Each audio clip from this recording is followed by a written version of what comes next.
사실 우리는 칭찬을 굉장히 좋아합니다. 저도 칭찬해주면 굉장히 좋습니다. 기분이. 우리 한국 사람들은 사실 대체적으로 어떻게 보면 칭찬에 대해서 좀 인색한 편이라고 생각이 됩니다. 왜냐하면 우리가 자식도 속사랑으로 키워야지 겉사랑으로 이렇게 표현하면 좀 망친다는 그런 엄격한 것을 지니고 있기 때문에 그런 것 같아요. 그러나 오늘 우리 모두는 사실은 칭찬을 다 좋아합니다. 칭찬은 사람들에게 자신감과 용기를 주거든요. 또 칭찬은 새로운 일을 하게도 합니다. 칭찬은 사람을 변화시키기도 하거든요. 그리고 칭찬을 받은 사람이나 하는 사람이나 모두 긍정적인 성품으로 변화시키는 힘이 이 칭찬은 있습니다. 그래서 칭찬은 고래도 춤추게 한다는 말이 있지 않습니까? 그런데 여기서 우리가 또 이제 우리 믿는 자들은 생각해 봐야 될 것이 있습니다. 신앙인에게 있어서 실족하게 만들 가능성이 더 높은 것이 사람들의 비난일까요? 아니면 사람들의 칭찬일까요? 한번 짚고 넘어가야겠죠?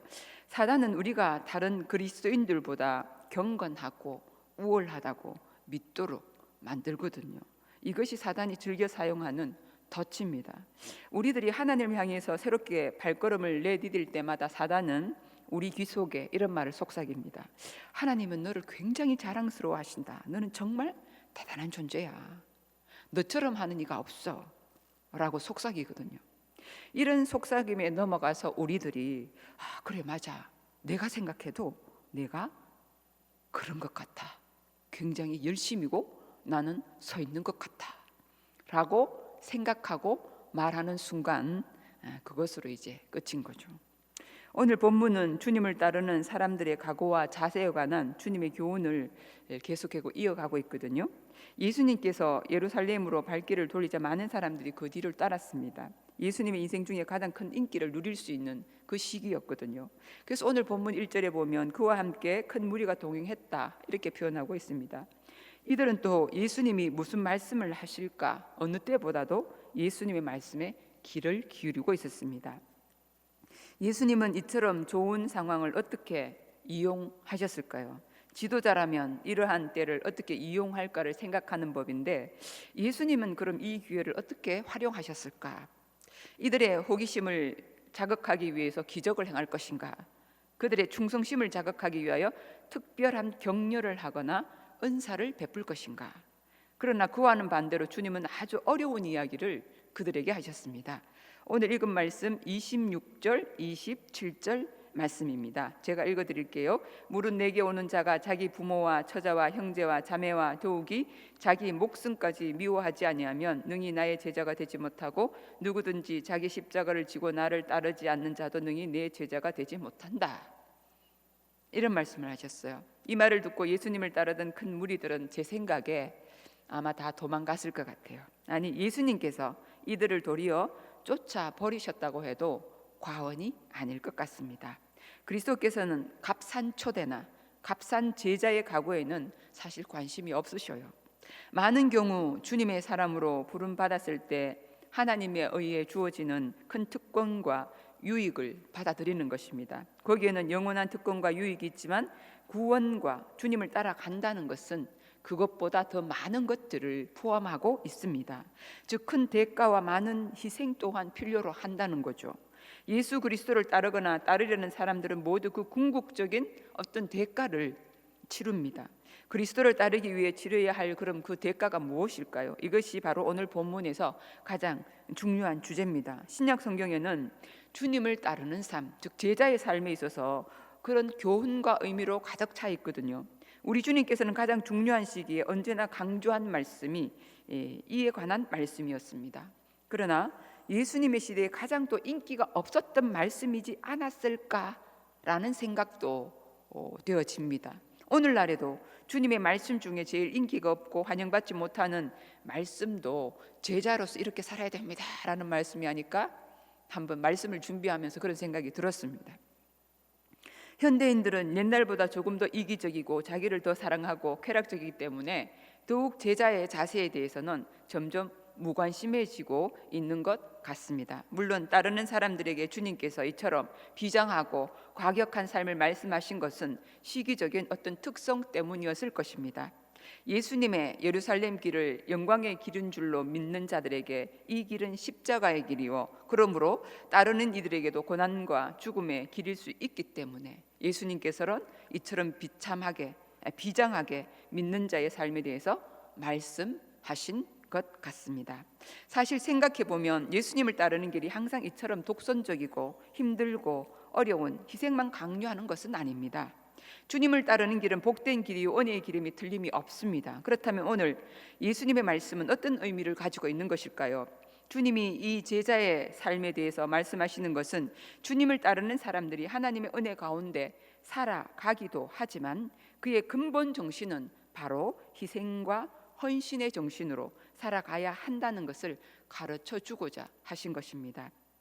간혹 어떤 사람들은 주님을 따르는 길이 금으로 만든 신을 신고 아름다운 꽃길을 걷는 것으로 생각하기도 합니다. 그러나 이런 사람들에게 있어서 주님을 따르는 것은 거친 신발을 신고 거친 돌길을 걷는 것이라는 사실도 우리는 기억해야 할 것입니다.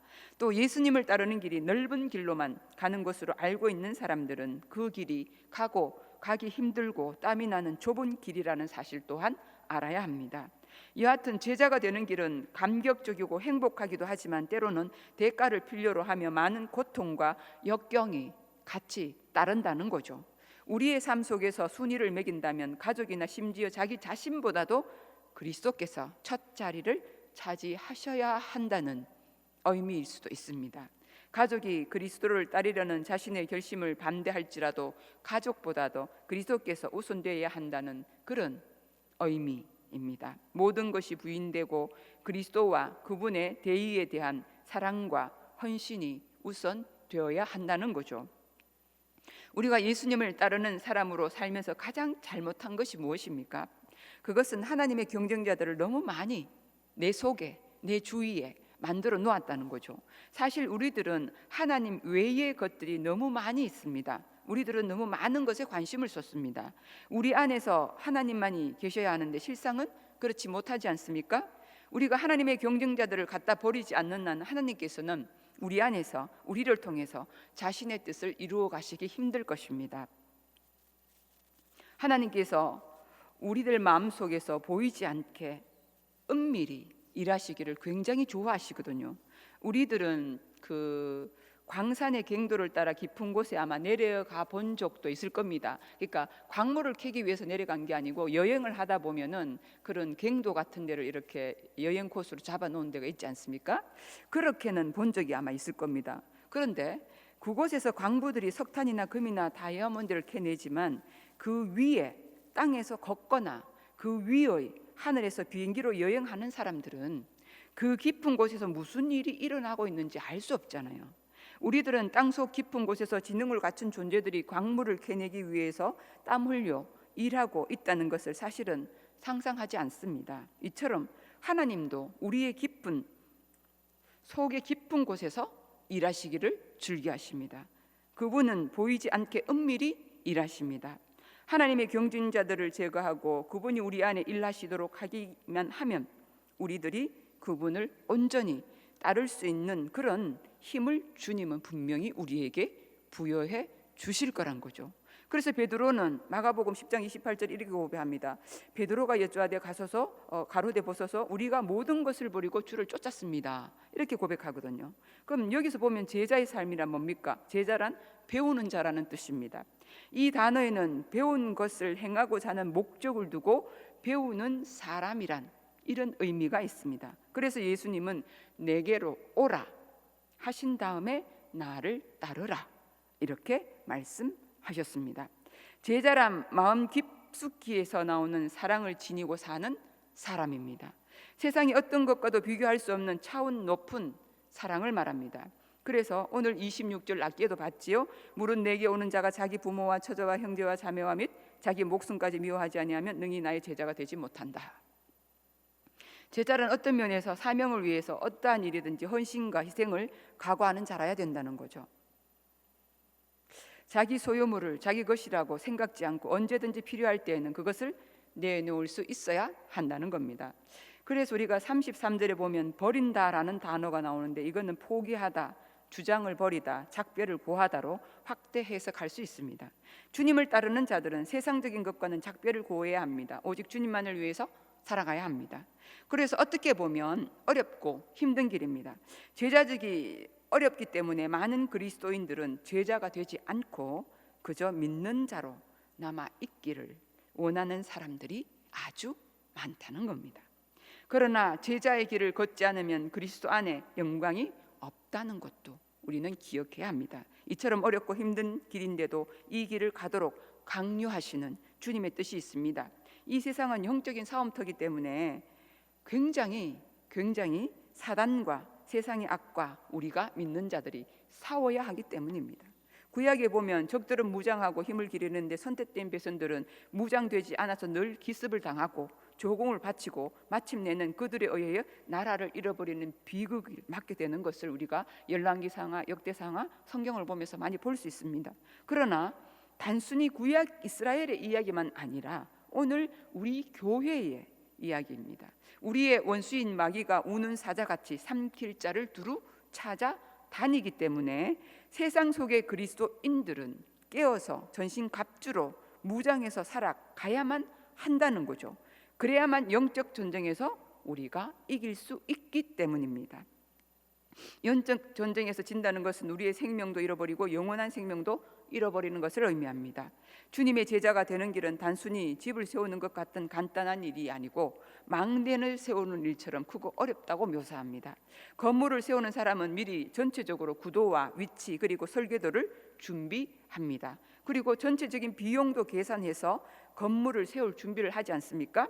아무렇게나 건물을 세우는 사람은 아무도 없을 것입니다. 이처럼 주님의 제자가 되는 건 역시 미리 준비하고 계획을 세워야겠죠. 다시 말해서 즉흥적이고 감정적으로 주님의 제자가 되겠다고 결정한 다음 금방 제자의 길을 포기하고 만다라는 거죠. 그렇게 결정하면 지금 주님의 뒤를 따르는 수많은 사람들이 또 주님께 헌신하겠다고 다짐하는 수많은 사람들이 그들은 듣고 보고 즐겼고 그들은 신비한 것을 찾아다니며 구경하는 구경꾼에 불과한 사람들이 얼마나 많은지 모릅니다. 그래서 가던 길을 포기하고 멈춰 있는 사람들이 많다는 거죠. 누군가에게 존경을 받고 인정받기 위해서 그런 목적으로 제자가 되는 것은 아닙니다. 주님을 향한 뜨거운 사랑과 열정, 하나님 나라의 복음을 위한 각오를 한 이후에 주님을 따라야 되는 거죠. 그래서 29절을 통하여 기초만 쌓고 망대를 짓지 못하면 보는 사람들이 비웃는다 이런 말씀을 합니다. 처음에는 뜨거운 모습으로 제자가 되어서 주님을 따르겠다고 결단하지만 얼마 못 가서 포기한다면 보는 사람들이 비웃음거리가 될 뿐임을 강조하고 있는 겁니다. 그래서 제자가 되기 위해서는 제자가 되기 원하는 사람은 이런 큰 망대를 세우는 정신으로 출발해야 하고 1만 군대로 2만 군대와 대적해서 싸우는 것과 같은 결단과 각오와 충성이 있어야 하는 겁니다. 만약 이런 계산 없이 시작했다가 실패한다면 그들은 부끄러움을 당할 수밖에 없고 손가락질을 당할 수밖에 없습니다. 그렇기 때문에 각오 없이 내 제자가 될 수 없다는 비장한 말씀을 예수님께서는 지금 하고 계신 거죠. 영적으로 볼 때 이 세상은 정말 무서운 전쟁터이지 않습니까? 이런 무서운 악한 힘들이 세상을 점령해 오고 있고 또 우리의 자녀들은 유혹하고 있는데 우리가 안일한 신앙을 가지고 살아 있다면 어떻게 이들을 대적해서 이길 수 있겠습니까? 그래서 어떻게 이 땅에 하나님 나라를 세워갈 수 있겠냐 이 말입니다. 누구든지 철저하게 무장된 편이 이기게 되어 있습니다. 그리스도의 군사들이 제자 될 자의 각오와 자세로 무장된다면 어떤 악의 세력도 이길 수 있다고 분명히 믿습니다. 그리고 모든 사람들이 주님의 은혜 가운데 살 수 있는 주의 나라를 이 땅에 세울 수 있을 것입니다. 우리가 이루어야 할 사명이 너무 크고 위대합니다. 그러므로 주님을 따르는 자의 각오와 삶의 자세가 절대적으로 필요하다는 거죠. 오늘 본문에서도 전쟁하는 두 임금에 관한 비유가 나오지 않습니까? 공격하러 진군하는 임금은 2만 명의 군사를 거느렸지만 공격받고 있는 임금은 10,000명의 군사밖에 거느리지 못했습니다. 나라를 지켜야 할 왕은 앉아서 오랫동안 생각하며 그가 가진 자원과 결과를 따져보았습니다. 주목하십시오. 이 왕은 결정을 내려야 합니다. 그는 침략당하고 있습니다. 그는 침략해 들어오는 왕에게 맞서 싸우거나 아니면 항복하거나 가부간 결정을 내려야 합니다. 다시 말하면 출전하는 왕의 비유에서는 전쟁과 화친이라는 두 가지 길밖에 없다라는 거죠. 전쟁도 안 하고 화친도 안 할 수 있는 중립적인 상태는 존재하지 않는다라는 겁니다. 그런데 이런 선택은 여유를 두면서 천천히 생각할 문제가 아니지 않습니까? 전쟁에 출전하는 자처럼 단호히 바로 지금 결정을 내려야 됩니다. 우리는 지금 이 순간이 은혜 받을 만한 때고 구원의 날임을 기억하면서 지금이 가기 전에 머뭇거리지 말고 하나님과의 화친을 결단해야 합니다. 이 땅에 하나님의 나라를 세우는 일, 선교, 그리고 교회를 섬기는 일들, 주를 위한 사업에는 언제나 진리를 위해 당하는 불편, 모욕, 희생, 그리고 때로는 물질의 손해와 위험이 따를 때가 많이 있습니다. 희생 없이 어떻게 이러한 일들을 이루어갈 수 있겠습니까? 이 땅의 믿음의 선진들이 이러한 희생을 위한 부름에 끊임없이 일어났기 때문에 오늘날 한국 교회가 이만큼 성장되어진 것이 아닌가 생각합니다. 이것을 우리는 감사해야 합니다. 십자가의 길은 험하고 어려운 길임이 분명합니다. 그러나 한번 헌신하기로 결단하면 십자가의 길은 어떻게 보면 쉽고 즐거운 길입니다. 결단만 하면 그 길이 어려운 길만은 아니라는 겁니다. 왜냐하면 이 길은 이미 주님께서 걸어가신 길이고 승리하셔서 우리를 도우시는 길이기 때문에 그렇습니다. 또 이 길을 가는 사람에게는 세상에서 얻을 수 없는 기쁨과 환희와 감격이 따른다는 거죠.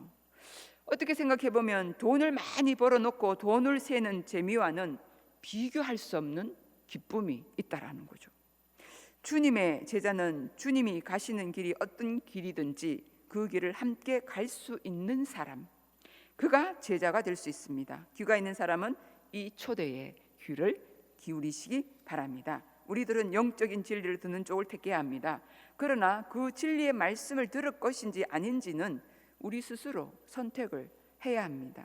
교회가 칭찬과 훈장을 좋아하면 그 교회는 병들어가는 징조라고 볼 수 있습니다. 또 관람석에 앉아서 구경하는 신자들이 되어가는 교회 역시도 죽어가는 교회일 수밖에 없습니다. 사람은 자기 부인과 포기와 희생과 자신이 가진 모든 것을 버리는 제자의 삶이라는 소금을 가져야 합니다.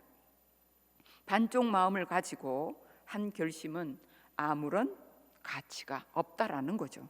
반쪽 마음은 소금의 맛을 낼 수도 없고 세상에 침투할 수도 없습니다. 그것은 아무 곳에도 아무에게도 쓸모가 없다라는 겁니다. 그러한 소금은 가치가 없고 쓸데도 없으므로 밖에 버려지게 된다고 오늘 말씀합니다. 왜냐하면 그 소금은 이미 맛을 잊어버렸기 때문에 그렇습니다. 맛을 잃어버렸기 때문에 소금의 특성이 없어지고 평범해져 버린 거예요. 이 평범하다라는 단어가 있습니다. 평범한이라는 이 말은 두 개의 라틴어를 합해서 만든 단어이거든요. 이것의 문자적 의미는 산꼭대기를 향해 가다가 절반쯤이라는 뜻입니다. 이것이야말로 많은 그리스도인들의 상태를 정확하게 표현해주는 말입니다. 이들은 마땅히 있어야 할 곳을 향해 가다가 절반쯤 되는 곳에 그 지점에서 그냥 머물러 있다라는 거예요. 비유적으로 말해서 그들은 산꼭대기와 산꼭대기 사이에 중간에 앉아 있습니다. 그들은 완고한 죄인들보다는 도덕적으로는 조금 높은 수준에 있습니다. 그러나 빛나는 성도들보다 영적으로는 낮은 수준에 있는 자들입니다. 많은 그리스도인들이 이런 상태에 머물러 있다는 것입니다. 그들은 몇 년 전에는 나는 하나님을 실망시켜 드리지 않을 것입니다. 우리가 2022년을 맞이하면서 2022년은 내가 하나님을 따르는 삶을 열심히 살아가리라. 이제 한 달이 지나가니까 여러분의 마음은 그 결심이 아직도 굳건하십니까? 나는 계속 전진해서 산꼭대기에 이를 것입니다 라고 결심하지만 이후에 아무것도 한 일이 없게 되면 어떻게 합니까? 있다면 오히려 영적 영역이 축소시켜지는 그런 일들이 일어나게 되면 곤란하지 않겠습니까? 그 결과 이제는 절반쯤 가 있는 그리스도인이 되고 말았다는 그런 이야기가 되겠죠. 저와 여러분들은 지금 어디쯤 가 있습니까? 중간입니까? 정상입니까? 미래를 담은 교회란 책을 쓴 마이클 슬로터라는 목사님이 이런 말씀을 하셨어요. 예수님의 제자는 중간지대에 살지 않는다. 그래서 믿음에 있어서 중간이란 없다라는 거죠. 우리는 맨 가장자리에서 전적으로 하나님을 의지해서 살아간다. 당신은 주일 성수만을 목표로 한 신앙인입니까? 아니면 삶 전체를 성수하고자 하는 제자입니까? 세상과 하나님 사이 중간지대에 자리를 잡은 채 머뭇거리고 있다면 이것은 제자의 삶이 아닙니다. 세상이 말하는 안전지대에 거하기보다 하나님이 말씀하시는 진리 안에 거하십시오 라고 이런 말씀을 주셨습니다. 저와 여러분은 어느 곳에 누구를 바라보면서 살아가고 있습니까? 어떤 사람이 넓은 사막을 정신없이 방황하며 걸어가고 있었습니다. 그런데 가지고 있던 물이 다 떨어지고 있는 것을 알고 걱정과 불안이 생기기 시작했습니다. 빨리 오아시스를 찾아야 합니다. 그러다가 사람의 발자국을 발견하고 이젠 살았다 하고 소리를 쳤습니다. 발자국만 따라가면 분명 오아시스를 찾을 수 있을 것이라고 생각했습니다. 그는 계속해서 따라갔습니다. 하지만 아무리 따라가도 발자국은 끝이 없고 해는 점점 기울어져 가고 있었습니다. 그제서야 그는 자기 발자국을 자기가 되밟아가면서 맴돌고 있다는 사실을 깨닫고 깜짝 놀랐다라는 겁니다. 이윽고 저녁 노을과 함께 북극성이 반짝였습니다. 별을 보고 그는 제대로 방향을 찾아서 바른 길을 가게 되었다라는 이야기가 있습니다. 여러분 언제까지 똑같은 길을 내가 내 발자국을 쫓아가며 거기에 길이 있는 것처럼 한평생을 살아가야 합니까? 이제는 생각을 바꾸어서 주님을 쳐다봐야 합니다. 주님을 쳐다보는 새로운 계기를 만들어야 비로소 내 생의 궤도가 바른 길에 서게 될 것임을 여러분 믿으시기 바랍니다. 이제 말씀을 맺습니다. 캐나다의 설교자인 엘베트 벤저민 심슨 박사의 글 중에 한 소절을, 너무나 힘이 되는 한 소절을 여러분에게 소개해 드리고 말씀을 마칠까 합니다. 이분이 이렇게 말했어요. 내 원수들이 강해도 두려워 말아라. 내 사움이 길어져도 두려워 말라. 너의 영광스러운 대장의 능력을 믿어라. 주님과 함께 잠시만 깨어 있어라. 들어라 주님의 음성을. 나를 따르라. 내가 너를 위하여 승리했노라. 아멘이죠. 그렇습니다. 저와 여러분들 함께 우리 힘을 냅시다. 그리고 주님의 명령대로 우리 함께 일어섭시다. 신앙의 분명한 목적을 바라보며 저와 여러분들의 삶을 주님과 함께 달려가는 제1의 성도님들이 되시기를 주님의 이름으로 축복합니다. 기도하겠습니다. 하나님 감사합니다. 주님을 따른다는 것이, 주님의 제자로서의 삶을 살아간다는 것이 참으로 망설여지기도 하고 자신을 부인하는 길이기에 더더욱 어렵다고 생각되어집니다. 그러나 주님께서 이미 세상 속에서 승리하셨기 때문에 우리가 하고자 결심만 한다면 주님께서 힘 주실 줄 분명히 믿습니다. 힘을 내고 주님을 바라보며 주님의 뒤를 묵묵히 따라가서 정상을 향하여, 목표를 향하여 끊임없이 나아가는 저희들이 되게 인도하여 주옵소서. 감사드리며 예수님 이름으로 기도드립니다.